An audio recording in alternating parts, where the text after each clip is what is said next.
kegiatan terkait dengan kegiatan implementasi pelatihan POP pada di SD Negeri 78 Ambon tanggal 15 Oktober tahun 2021. Untuk itu, sebagai awal dari kegiatan ini, saya mau menyampaikan kepada semua kita, yaitu Assalamualaikum warahmatullahi wabarakatuh. Salam sejahtera bagi kita semua. Shalom. Shalom. Bapak Ibu sekalian, sebelum kita ada di dalam kegiatan, marilah kita sama-sama berdoa. Berdoa ini saya akan membawakan saja secara Kristiani. Bagi yang beragama yang lain disesuaikan. Untuk itu berdoa mulai. Di pagi hari yang indah, yang kudus, yang Tuhan berikan bagi kami Bapa, ketika kami boleh melewati malam yang penuh rahasia, kami boleh ada lagi di kesempatan ini. Tuhan boleh mengizinkan kami di lembaga pendidikan SD Negeri 78 di dalam kegiatan implementasi kegiatan POP pada SD Negeri 78 ini. Semua yang akan kami berikan, kami tahu kami lemah, kami terbatas. Tetapi ketika Tuhan boleh memanggil kami, ketika Tuhan boleh mengutus kami sebagai abdi negara, sebagai pendidik-pendidik bangsa, maka kegiatan ini dari awal tengah sampai pada akhirnya kami landasi itu di dalam nama Allah Bapa, dalam nama Tuhan Yesus dan tuntunan kuasa Roh Kudus. Tuhan menyertai dan melindungi semua kami dari awal sampai pada akhirnya. Di dalam nama Allah Bapa, Yesus dan Roh Kudus kami berdoa. Amin.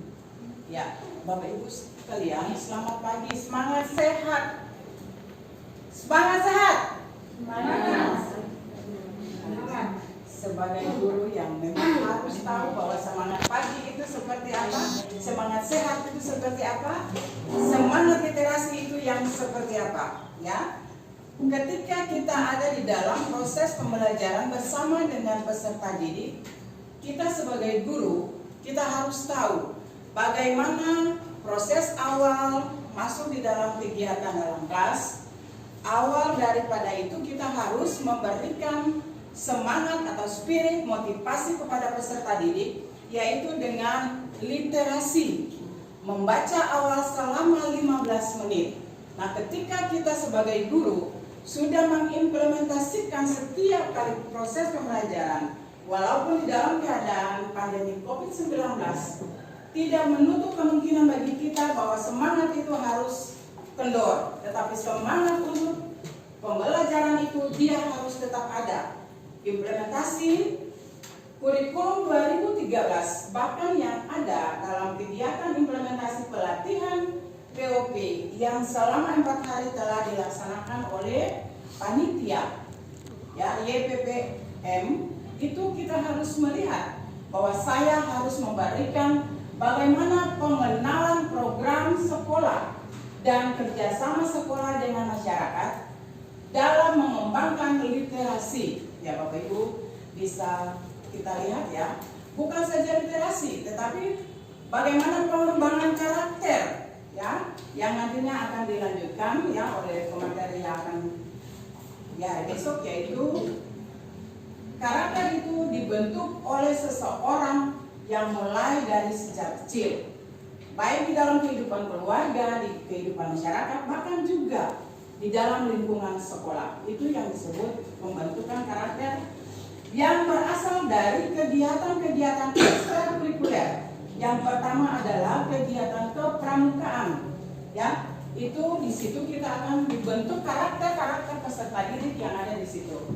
Nah, sekarang Bapak Ibu lihat bahwa saya akan masuk dengan pengenalan program sekolah dan kerjasama sekolah dengan masyarakat dalam mengembangkan literasi. Pengembangan program sekolah, Bapak Ibu, program sekolah itu dia mulai berasal dari kegiatan menyusun kalender.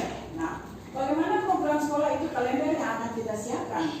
Kalender itu mulai dari kalender pusat, pendidikan dari pusat, diturunkan ke dinas pendidikan, provinsi, kemudian kota, dan dari kota itu dia akan turun langsung ke satuan pendidikan. Dari satuan pendidikan di situ kita akan rapat bersama untuk membentuk bagaimana program sekolah yang akan dilaksanakan, baik program sekolah maupun program-program kelas yang siap dilakukan. Nah, program sekolah itu mulai dari kepemimpinan sekolah. Bagaimana manajemen kepemimpinan sekolah kemudian akan diturunkan kepada manajemen setiap guru, yaitu dilakukan adalah program sekolah. Nah, kalau di dalam program sekolah itu, ketika kita sudah ada rapat bersama di dalam mensukseskan program sekolah, apa yang kita harapkan? Ya, yang pertama, apa yang kita harapkan di dalam program sekolah tersebut? Nah, dari program-program sekolah yang ada, Bapak Ibu, kita lihat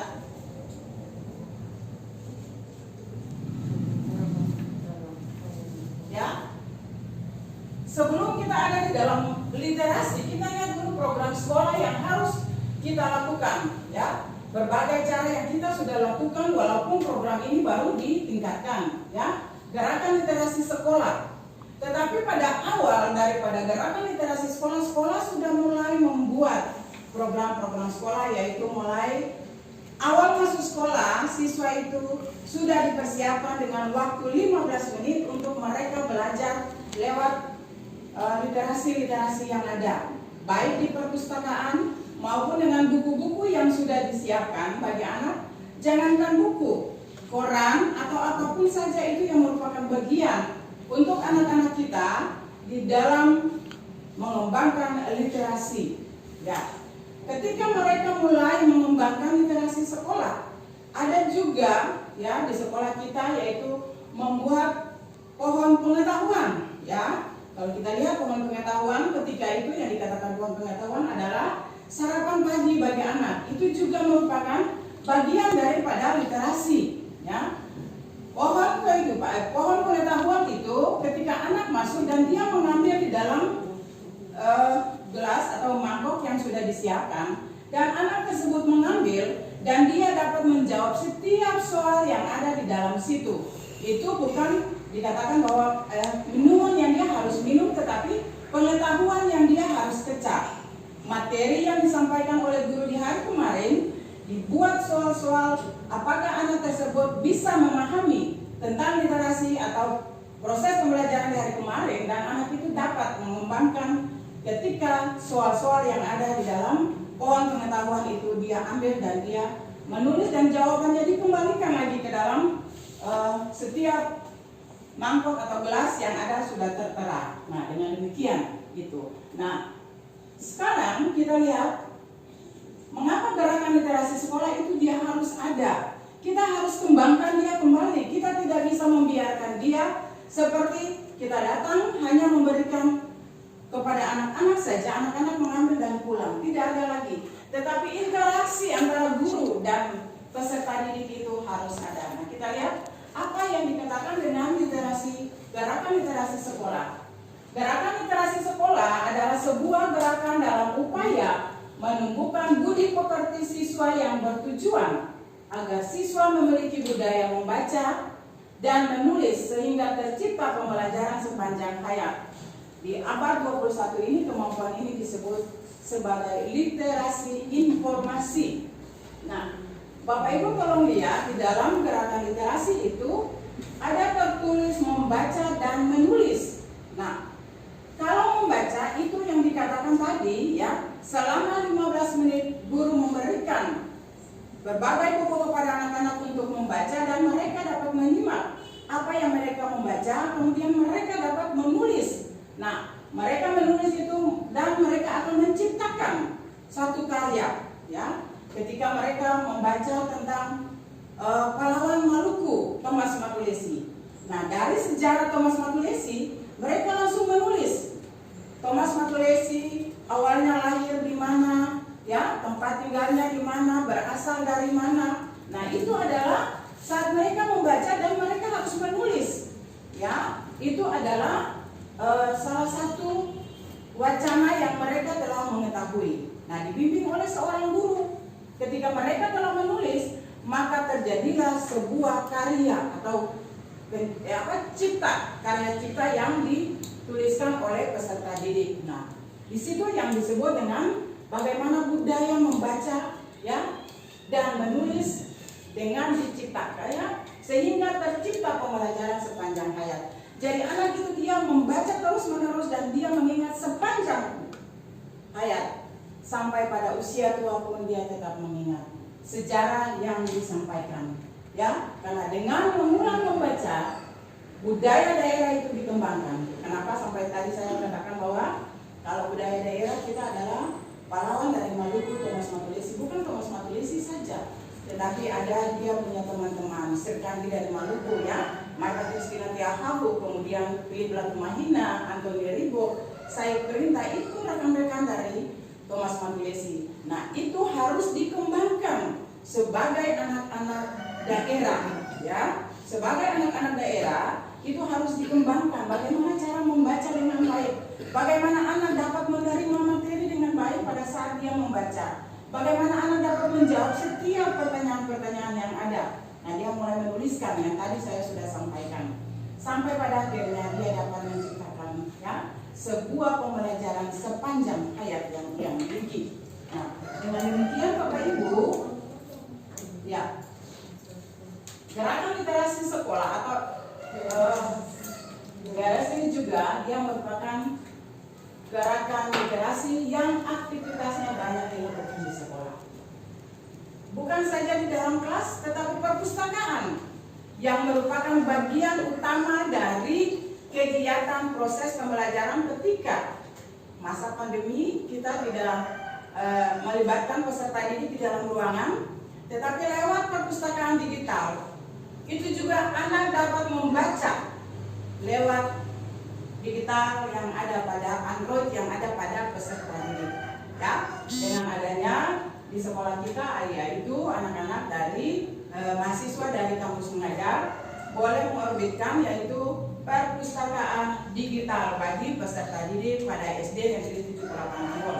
Dengan demikian bukan saja literasi yang kita baca secara nyata dengan buku, tetapi kita juga bisa memanfaatkan digital atau Android yang sudah ada, walaupun banyak peserta didik yang belum memiliki Android.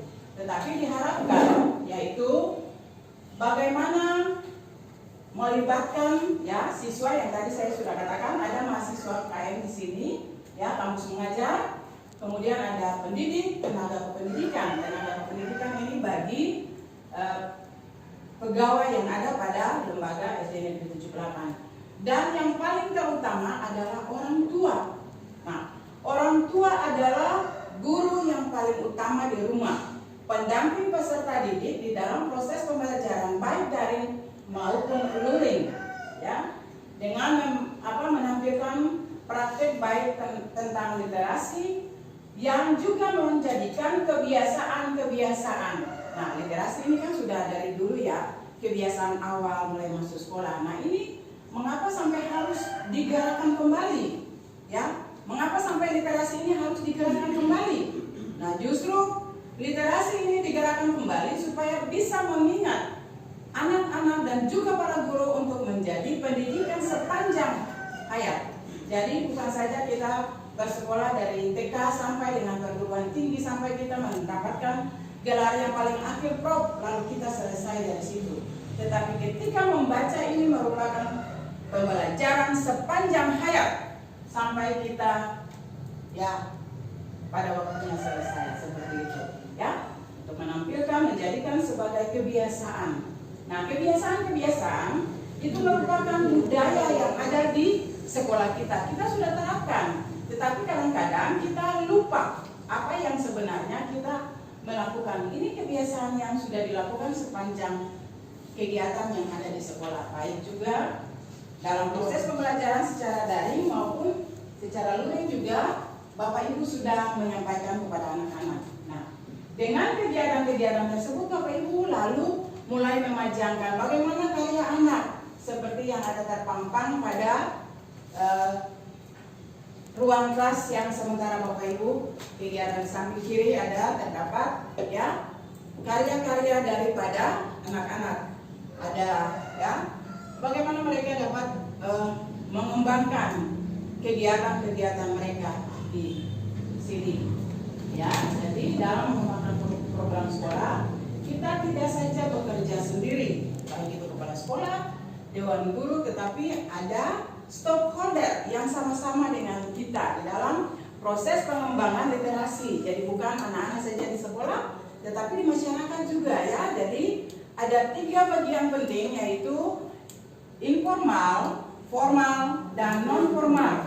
3 bagian yang kita sama-sama tahu bahwa sekolah yang paling utama adalah di rumah, kemudian yang khusus adalah di sekolah, dan yang kita sama-sama ada di lingkungan masyarakat. Itu yang disebut dengan informal, formal, dan non formal. Bagaimana kita membutuhkan orang-orang lain untuk ada bersama-sama dengan kita. Bagaimana guru bisa menciptakan suasana belajar yang menyenangkan. Bagaimana guru bisa membuat anak-anak itu tertarik dengan cara proses pembelajaran yang menimbulkan inovasi-inovasi yang baru. Nah, ini yang dikatakan bahwa sekarang kita harus ada di dalam gerakan literasi sekolah.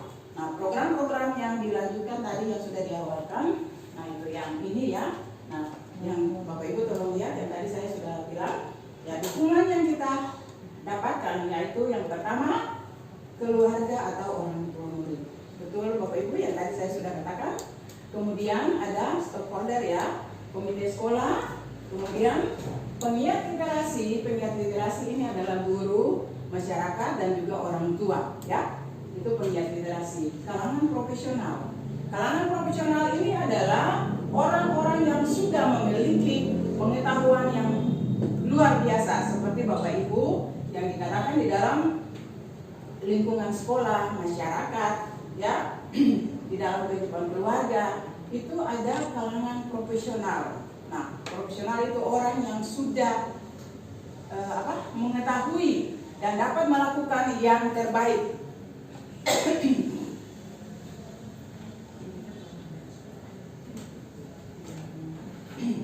Kemudian kita lihat lagi dari dukungan yang ada, literasi sekolah harus welcome. Bapak Ibu tahu welcome itu apa?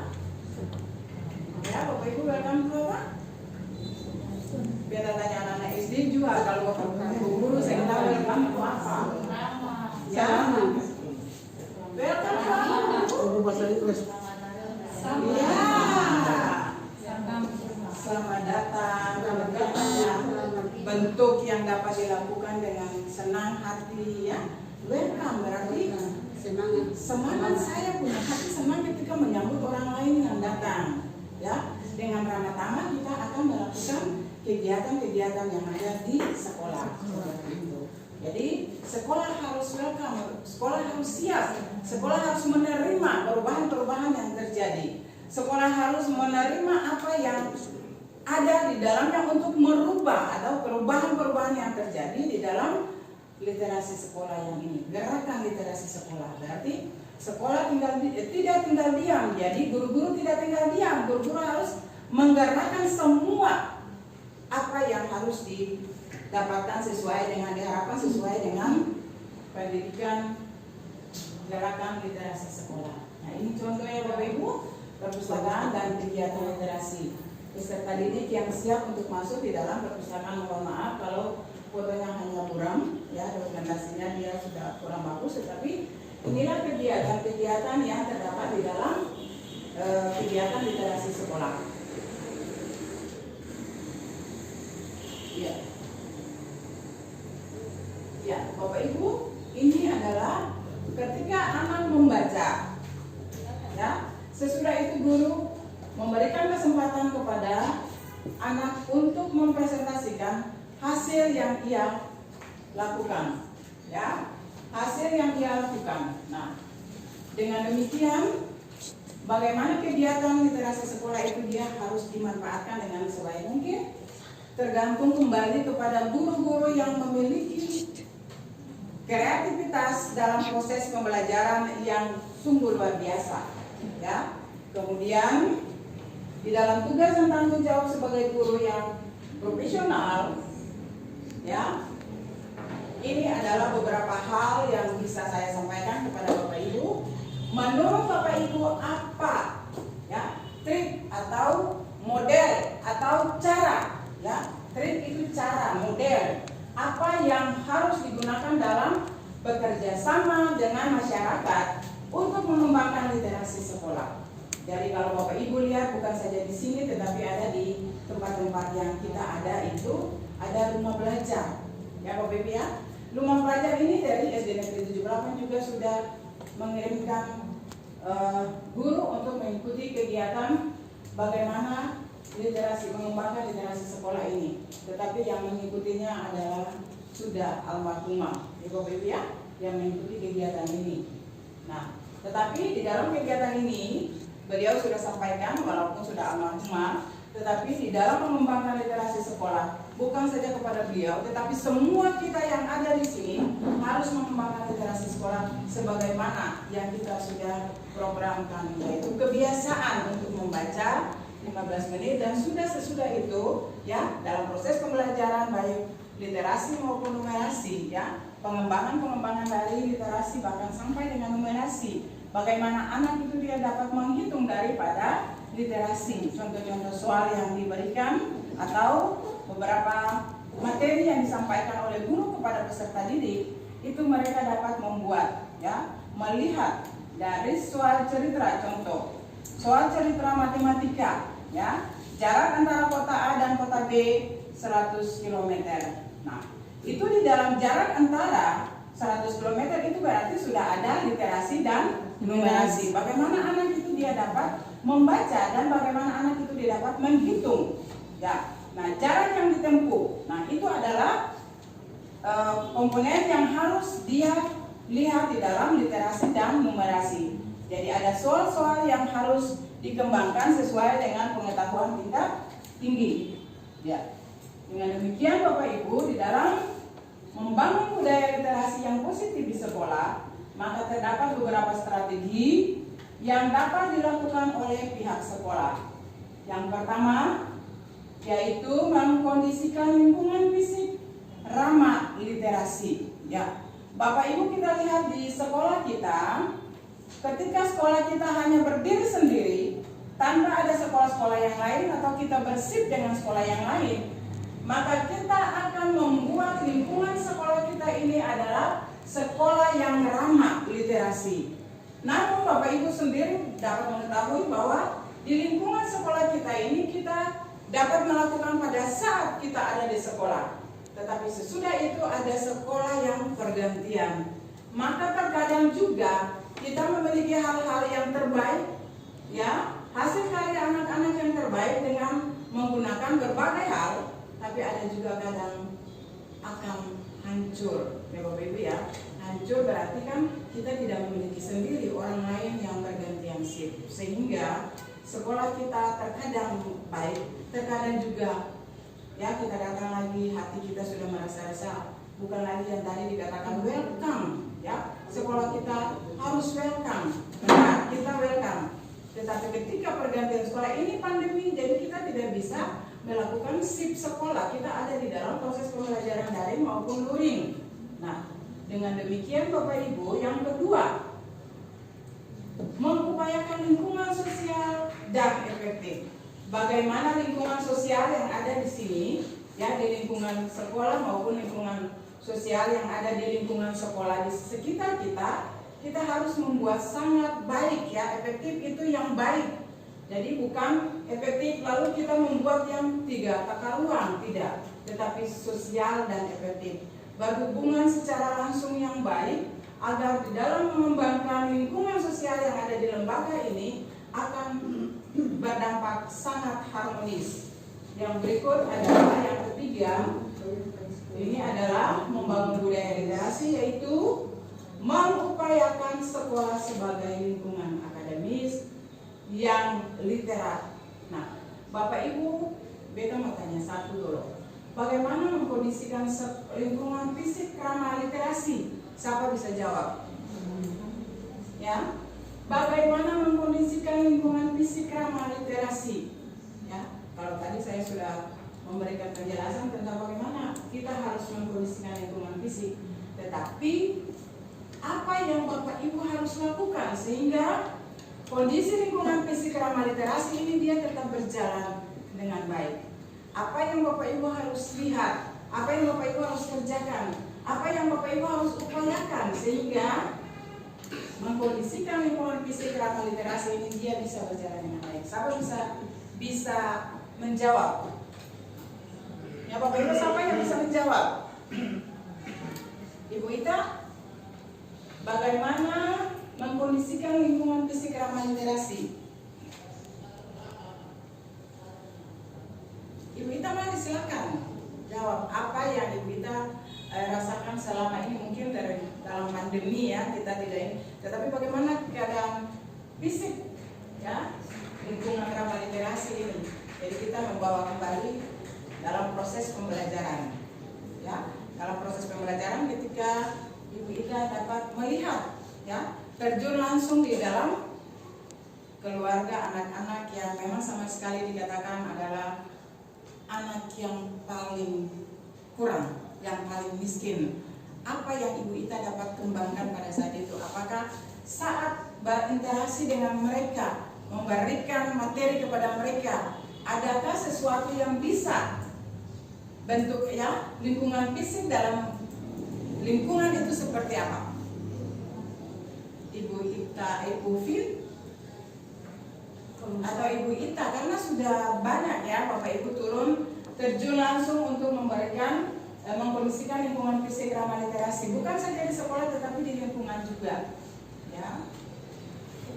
Bagaimana Bapak Ibu? Ibu Fin bisa menjawab?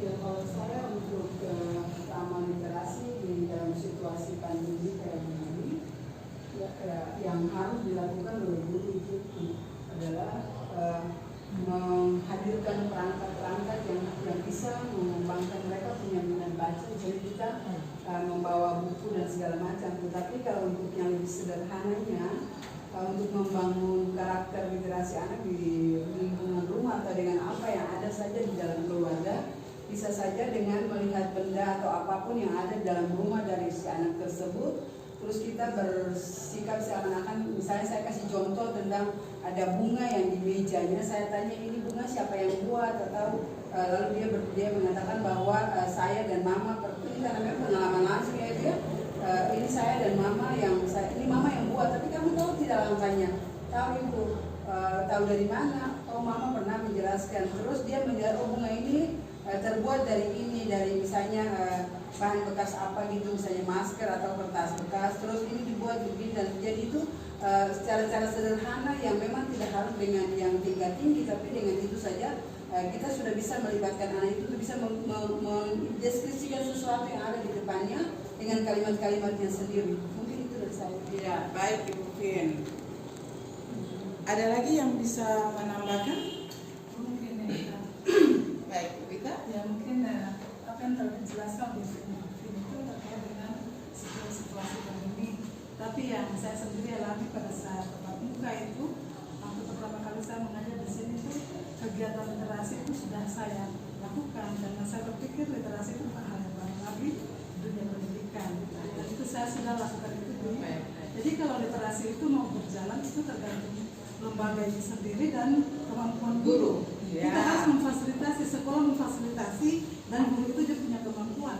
Kalau kemarin itu yang tatap muka saya lakukan, saya sudah menyiapkan kertas warna-warni, mungkin pernah lihat. Saya sudah siapkan buku di sekolah sini, atau waktu itu belum ada. Saya suruh siswa itu menyiapkan buku bacaan, mereka seperti itu, buku tema. Lalu saya suruh mereka membaca apa yang mereka baca. Terus kertas literasinya saya bagi. Kertas literasi saya bagi, saya suruh buat masing-masing siswa tuliskan apa yang kamu baca di situ, apa yang kamu dapati pada buku yang kalian baca. Setelah itu saya memajang hasil atau jawaban mereka itu pada dinding, atau saya pernah tempel di sini waktu itu, karena memang belum ada sedianya pohon pengetahuan atau pohon literasi, tapi saya buat sendiri. Jadi literasi itu yang pernah saya lakukan di lembaga pendidikan terkait dengan literasi. Baik Ibu Ita, Ibu Fin, ya Bapak Ibu sekalian, itu yang diharapkan dari sekolah adalah guru yang memiliki kreativitas. Bukan saja kertas yang kita beli yang gampang dan kita membagikan, tetapi berbagai cara yang kita harus dapatkan. ada kertas-kertas bekas yang koran yang sudah bekas, ataukah kertas-kertas yang kita tidak pakai lagi bisa digunakan untuk anak-anak. Nah, bagaimana dibuat? Itu adalah kreativitas. Jadi sekolah membuat di sekolah menyiapkan. Tetapi ketika turun di dalam lapangan, seperti yang dikatakan oleh Ibu Pin tadi, untuk mengaktifkan anak-anak itu di dalam kegiatan pembelajaran, Ibu Pin katakan bahwa di sana ketika dapat melihat sebuah pajangan yang sudah disiapkan buat bunga contohnya, nah dari mana dia dapatkan? Lalu dia mulai menceritakan apa yang ia mulai mendapatkan bersama dengan ibunya, kemudian membuatnya menjadi satu karya yang cukup luar biasa dan dipajangkan. Itu adalah hasil karya sebagai literasi. Begitu juga dengan Ibu Ita, sudah disiapkan kertas yang sudah ada, kemudian memberikan materi kepada anak lewat buku-buku yang ada, buku tema maupun buku yang lain. Nah, di situ anak-anak sesudah membaca yang seperti awal saya sudah katakan, ini adalah literasi anak-anak. Nah, ditulis masing-masing apa yang kamu baca, apa yang kamu temukan, atau masalah-masalah yang ada di dalam konteks tersebut. Ditulis, kemudian sesudah hasil menulis, mereka pajangkan. Itu adalah hasil karya mereka, contoh seperti ini. Ini adalah hasil karya anak-anak, ya. Atau di dalam papan pengetahuan di belakang, papan ini ya. Nah, itu adalah hasil karya daripada anak-anak dipajangkan. Itu contoh. Nah, ya Ibu Ita, Bu Pin, terima kasih atas jawaban tentang literasi. Bagaimana guru? Jadi bukan saja kita ingin mengharapkan bahwa siswa itu dia harus kreatif untuk melakukan. Tetapi kalau guru tidak bisa kreatif, maka anak juga otomatis tidak bisa. Dia mulai dari seorang pemimpin yang mampu untuk menerapkan. Ya, kalau pemimpin di kelas, ya bukan saja pemimpin kepala sekolah, Bapak Ibu juga pemimpin di kelas masing-masing. Kita pemimpin di dalam keluarga kita, kita pemimpin di dalam masyarakat kita, ya. Kita bisa berdiri untuk melakukan segala sesuatu. Kalau kita tidak mampu untuk menerapkan yang terbaik bagi anak-anak, otomatis anak-anak tinggal datang, duduk, diam, pulang. Itu seperti CBSA dulu ya. Tetapi CBSA dulu itu kreativitas anak itu cukup luar biasa. Halaman kita tidak cukup untuk membuat pekarangan kebun, tetapi bagaimana memanfaatkan lahan yang kecil itu untuk menjadi yang terbaik. Nah, itu yang tadi ramah literasi, ya. Ibu guru tidak boleh marah-marah. Ibu guru tidak boleh kasih keluar kata-kata yang kasar. Kalau dulu kita pukul anak, itu berarti orang tua sangat bersyukur, ya. Orang tua bilang pukul saja supaya dia bisa baik. Tapi coba sekarang undang-undang sudah berlaku, ya. Ki Sadiki, orang Saparua bilang Ki Sadiki saja terus mulai Pak Dede. Bapak bilang dia sudah mulai menangis, lalu dia pulang ke sekolah dengan mama dan papa. Padahal di ujung lotang itu ada pengetahuan, tapi tidak ada lagi, ya. Makna itu tidak ada lagi sekarang. Kata di ujung lotang itu ada pengetahuan, tetapi di ujung lotang ada hukuman bagi guru, bukan hukuman bagi anak, tapi di ujung lotang ada hukuman bagi guru. Itu yang sekarang dia punya hikmat itu. Kalau dulu itu di ujung lotang, ya, di dalam firman seperti katakan seperti begitu, di ujung lotang itu ada pengetahuan. Tapi sekarang ini dengan undang-undang yang berlaku untuk anak, maka di ujung lotang ada hukuman bagi guru. Jadi kita harus mengambil makna daripada membangun budaya literasi, yaitu mengkondisikan lingkungan fisik yang ramah literasi. Ya, kalau orang Ambon ini kan kasar, tapi kalau orang Jawa itu luar biasa, Bapak Ibu. Tapi bagaimana orang Ambon dapat meniru dari budaya ini? Kita bangsa Indonesia ini kan tidak seansinya bahasa yang kita terapkan di dalam bahasa Indonesia langsung. Bapak Ibu, kita ambil dari berbagai negara untuk kita dapat melihat dan mengembangkan bahasa Indonesia yang baik dan benar, seperti itu. Sehingga di dalam melakukan literasi sekolah kita harus mengembangkan hal-hal yang sangat baik, lingkungan sosial yang efektif, kemudian efektif itu yang baik, dan juga bagaimana lingkungan sekolah yang penuh lingkungan akademis itu kan sekolah ya Bapak Ibu, ya, lingkungan yang literat, jadi lingkungan di mana kita berada. Nah, untuk itu Bapak Ibu kita lihat ya.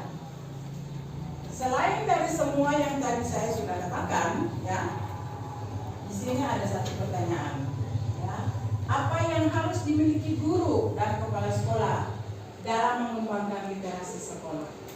Ya, yang tadi itu Ibu Ita bisa katakan bahwa semua sekolah memfasilitasi, ya, baik itu buku, ya, di perpustakaan, buku bagi siswa, ya, buku tema. SD Negeri 78 tidak pernah menyuruh orang tua untuk beli. Tetapi SD Negeri 78 membagikan buku baik dari tema 1 sampai dengan tema 9, ya Bapak Ibu. Bagi kelas 1 itu tema 1 sampai tema 8 untuk 1 tahun. Sedangkan untuk kelas 4, 5, dan 6 itu adalah tema 1 sampai dengan tema 9. Nah, dari tema-tema tersebut dapat dibagi menjadi 2 semester. Kelas kecil tema 1 sampai dengan tema 4, semester 1, semester 2 tema 5 sampai dengan tema 8. Nah, kemudian kelas besar tema 1 sampai dengan tema 5 dan semester 2 tema 6 sampai dengan tema 9. Itu sekolah sudah menyiapkan semua perangkat atau buku-buku yang disiapkan untuk diberikan kepada baik itu orang tua yang mampu maupun tidak mampu, itu semua sudah difasilitasi oleh sekolah. Bahkan juga di lembaga pendidikan ini SD Negeri 78 juga tidak pernah mengambil iuran komite. Itu semua sudah disiapkan, ya, dengan berbagai hal. Bahkan juga yang dikatakan bahwa ada pengembangan-pengembangan yang lain sekolah telah menyiapkan. Kalau guru yang siap tidak pernah bertanya, dia langsung bekerja, ya. Perangkat pun telah disiapkan sampai dengan berbagai hal, perangkat pembelajaran sudah diberikan dan siap kita melakukan seperti itu. Bagaimana guru itu dia bisa berinteraksi dengan baik, ya? Kalau guru tidak bisa membaca, otomatis anak-anak juga tidak bisa membaca, Bapak Ibu. Untuk ketahuan, ketika anak yang pintar membaca sejak dia di dalam rahim ibu, di kandungan ibu juga, ketika ibu hamil, ibu rajin membaca. Pada saat anak itu dia lahir ke dunia juga dia tetap dalam proses pengembangan, dia tetap membaca. Bapak Ibu tolong membaca teori-teori anak seperti itu. Pada anak usia 0 sampai 2 tahun itu dia sudah ada di dalam taraf mencoreng-coreng, ya Bapak Ibu, ya.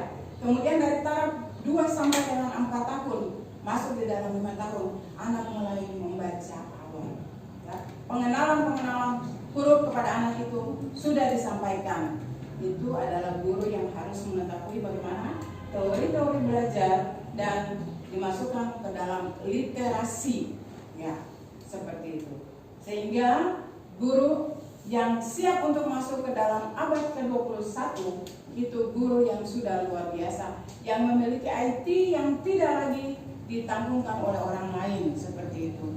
Jadi semua guru diharapkan oleh pemerintah yaitu siap untuk masuk menjadi guru yang profesional. Yang belum mengikuti PPG harus mengikuti, bukalah SIM PKB dan masuk untuk menerima undangan. Seperti itu Bapak Ibu, ya. Jadi kita lihat, nah di sini ada peran kepala sekolah sebagai pembuat kebijakan, pengelolaan sumber daya pendidikan sekolah, kemudian implementasi fungsi, manajemen dan pelibatan orang tua dan siswa. Ya, ini kita sudah lakukan.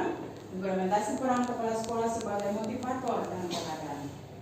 Kemudian ini adalah program, ya. Peran kepala sekolah itu kita dapat lihat. Peran kepala sekolah sebagai penanggung jawab. Ini karena ibu tidak punya pointer, ya, jadi bisa kiri kanan sana. Dalam, ya, penanggung jawab pada proses dan hasil pengembangan budaya literasi di sekolah. Ini bukan di sekolah menengah, ya, menengah. Kalau kita pendidikan dasar itu berarti mulai dari tingkat SD kelas 1 sampai dengan SMP kelas 3 itu yang disebut dengan pendidikan dasar. Nah, dari sekolah SD lanjutan ke tingkat menengah itu yang disebut dengan pendidikan dasar 9 tahun. Ya. Nah, kita lihat ini ada umpan balik antara bagaimana kita akan melakukannya sebagai pimpinan sekolah. Dia dapat melihat pengelolaan sumber daya pendidikan. Nah, itu yang saya harapkan dari semua guru yang belum sarjana harus mengikuti, ya. Karena pendidikan menuntut bahwa untuk menjadi seorang guru dia harus memiliki kualifikasi S1. Untuk itu, bagaimana guru yang tidak memiliki kualifikasi tetapi dalam penerapannya sangat baik, diharapkan untuk mengikuti kualifikasi S1 itu untuk mengembangkan pribadinya, ya. Kita lihat ada sampai dengan terakhir, yaitu bagaimana komunikasi membutuhkan keterbukaan. Ya, jadi yang sudah saya sampaikan berulang kali juga kepada Bapak Ibu sekalian, ya. Awal, integriti, artinya semua kegiatan sekolah yang membutuhkan dukungan masyarakat mesti diinformasikan secara terpadu dan berkala. Kemudian Bapak Ibu, komunikasi antara pihak sekolah dengan masyarakat sangat-sangat diharapkan. Kita lihat di sini dalam komunikasi, ya Bapak Ibu, dengan tokoh-tokoh masyarakat itu sangat baik sekali. Tetapi ada masyarakat juga yang tidak mengindahkan lingkungan sekolah kita. Pada sore hari mereka sudah masuk dan bermain bola, kita sudah lapor ke pihak-pihak tertentu, tetapi juga tidak, ya. Jadi sekolah terus-menerus memberikan selalu ada di dalam komunikasi dengan tokoh-tokoh masyarakat. Nah, itu sehingga dapat dipercaya untuk meneruskan yang masyarakat yang bisa mempercaya lembaga pendidikan atau satuan pendidikan yang ada. Dengan demikian, masyarakat diharapkan, ya, bisa terbina komunikasi yang terbina dengan pihak sekolah lebih sederhana walaupun disajikan dalam pertemuan langsung maupun tidak langsung. Banyak yang kita sudah lakukan dalam lingkungan sekolah yang ada. Ya, Bapak Ibu, ini ada 3 bagian kita lihat di dalam tanggung jawab, yaitu yang pertama sekolah tidak lagi menjadi tanggung jawab kepala sekolah dan guru, tetapi kita semua adalah sama-sama memiliki tanggung jawab.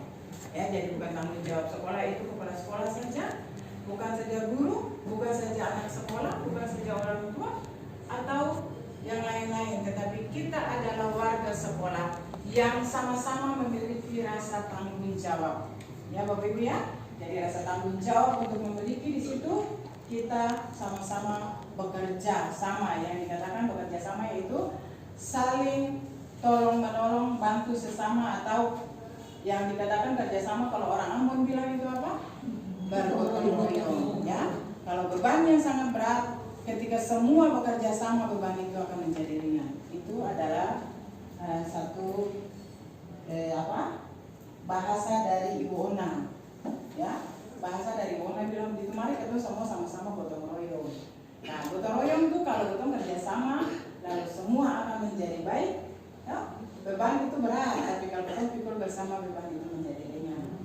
Baik, terima kasih. Itu saja yang bisa disampaikan dengan beberapa soal yang tadi disampaikan di situ. Bapak Ibu diharapkan untuk dapat menjawab soal-soal tersebut yang tadi ada 3 soal, ya, tidak salah. Bapak Ibu dapat menulis dan menjawab soal-soal itu, dan akhirnya saya akan mengirimkan jawaban itu ke panitia dan diteruskan.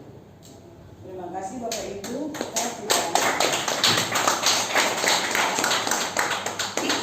Saya mohon maaf dengan berbagai kekurangan yang ada, namun kita dapat melaksanakan karena dukungan dan penyertaan Tuhan bagi kita semua. Untuk itu, saya akan memberikan kesempatan kepada